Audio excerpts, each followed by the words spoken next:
Ito na kailan, ito na yung part 2 ng bisogo. Paksiw na bisogo, kailan nalinisan ko na ito, kailan nilagyan ko na ng suka, tubig, sibuyas, bawang at saka paminta, bitchin. Yan, hintayin na natin kumulo kailan. Tapos mukbang tayo sa SM, Sirok Mangga. Masarap to kailan. Isa sa mga mahal na isda, pero napakasarap nito kailan. Pwede rin ko na ito. Sigang sigang paksiw, inihaw, pero mas the best nito kailan yung paksiw. Sarap nito kailan. Bagong huli, press na press kailan. Part 2 ng bisogo natin na pagsabat natin kanina sa dagat. Kailan yan. Ang dali lang to kailan. Abang-abang na lang kailan.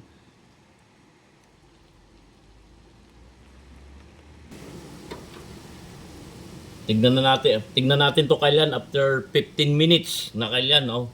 Kumukulo na kailan. Ayan, oh. Press na press kailan. Okay na to.